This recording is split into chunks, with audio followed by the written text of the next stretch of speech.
نحمده ونصلي على رسوله الكريم اما بعد فاعوذ بالله من الشيطان الرجيم بسم الله الرحمن الرحيم وعن عقبة بن عامر رضي الله تعالى عنه قال قال رسول الله صلى الله عليه وسلم الشروط ان تؤفوا به ما استحلتم به الفروج صدق اللہ العلی العظیم۔ حضرت عقبہ ابن عامر رضی اللہ تعالیٰ عنہ سے روایت مروی ہے کہ آپ صلی اللہ علیہ وسلم نے فرمایا جن شرطوں کا پورا کیا جانا ضروری ہے ان میں سب سے اہم شرط یہ ہے کہ جس کے ذریعے تم نے عورتوں کی شرمگاہ کو اپنے لیے حلال قرار دیا ہے۔ اس حدیث کے اندر رسول اللہ صلی اللہ علیہ وسلم نے عورتوں کا مہر ادا کرنے کی تاکید فرمائی ہے اور لوگوں کو اس بات کی نصیحت کی ہے، لوگوں کو اس بات کی ہدایت کی ہے کہ جب وہ کہیں پہ ان کا نکاح ہو رہا ہو تو نکاح کے اندر بہتر یہ ہے کہ جو حق مہر مقرر کیا جا رہا ہو وہ پورا کا پورا ادا کیا جائے۔ لیکن بعض اوقات یہ ہوتا ہے کہ غربت کی وجہ سے یا افلاس کی وجہ سے یا دیگر دوسری ضروریات کے خریدنے کی وجہ سے وہ حق مہر انسان پورا خرید نہیں پاتا، تو اس صورت میں اس کو یہ قرار دیا گیا ہے کہ اس کو بعد میں ادا کیا جائے۔ لیکن جب انسان اس کو ادا کر رہا ہو تو اس بات کا اہتمام کرے کہ پورا حق مہر جو لکھا گیا ہے اس کی ادائیگی کی جائے۔ ہمارے معاشرے کے اندر، ہماری سوسائٹی کے اندر یہ دیکھا گیا ہے کہ بعض اوقات لوگ 20 تولہ اور 25 تولہ سونا وہ حق مہر مقرر کر دیتے ہیں جس میں ادائیگی 2-3 تولے کی بھی نہیں ہوا کرتی، اور بعد میں جب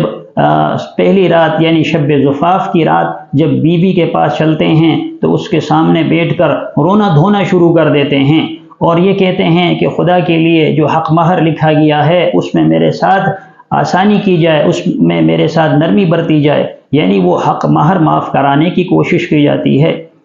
شیخ الحدیث و تفسیر مفتی ظہیر علی خان صاحب رحمۃ اللہ علیہ، اللہ ان کی قبر پر لاکھوں انوارات کا انتظام فرمائے اور نزول فرمائے۔ حضرت شیخ فرمایا کرتے تھے کہ بڑی حماقت ہے اور بڑی جہالت ہے کہ ایک آدمی وہ سہاگ رات یا شب زفاف والی رات اپنی بیوی کے قدموں میں بیٹھ کر اس کے سامنے ہاتھ جوڑتا ہے اور معافیا مانگ رہا ہوتا ہے اور کہہ رہا ہوتا ہے کہ خدا کے لیے میرا جو حق مہر مقرر کر دیا گیا ہے یہ لوگوں کو دکھانے کے لیے تھا، حقیقت میں میرے پاس کچھ بھی نہیں ہے اور میں بالکل تہہ دست ہوں، لہٰذا میرے ساتھ احسان کا معاملہ کرو۔ اب نئی نویلی دلہن جو بیچاری پریشان اور اپنے گھر سے آئی ہے پریشانی کی حالت میں، ایک کی نصیحت دوسرے کا وعظ اور مختلف قسم کی باتیں جو شوہر کے احترام کے بارے میں اس سے کی گئی ہوتی ہیں، ساس سسر کے احترام کے بارے میں اس سے کی گئی ہوتی ہیں، وہ بیچاری پریشان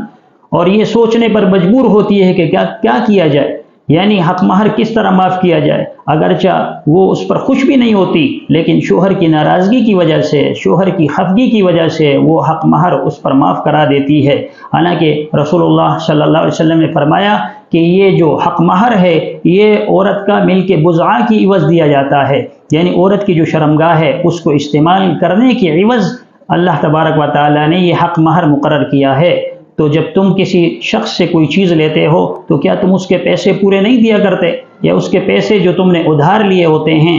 پھر تم اس دکاندار کو وہ پیسے نہیں لوٹاتے جس کا تم نے ادھار کیا تھا۔ اسی طرح یہاں بھی جب حق مہر جو مقرر ہو چکا تو کوشش اس چیز کی جائے کہ وہ حق مہر ان کو پورا ادا کر دیا جائے،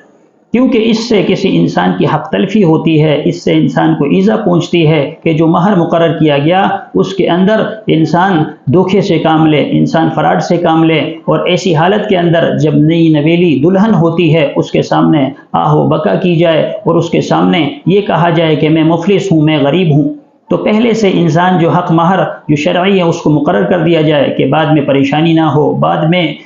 شرم و حیا کے دامن کا سہارا اس سے نہ چھوٹے۔ چنانچہ کوشش یہ کریں کہ وہ حق مہر جو مناسب ہو اور جو آپس کی رضامندی سے طے ہو اسی کے مطابق وہ نکاح کے جو معاملات ہیں اس کو بروئے کار لائے جائیں، تاکہ آخرت کے اندر بھی رسوائی نہ ہو اور دنیا کے اندر بھی لوگوں کے سامنے ذلت و رسوائی کا سامنا نہ کرنا پڑے۔ اللہ تبارک و تعالی ہمیں رسول اللہ صلی اللہ علیہ وسلم کی ہر سنت پر عمل پیرا ہونے والا بنائے۔ وآخر دعوانا ان الحمد للہ رب العالمین۔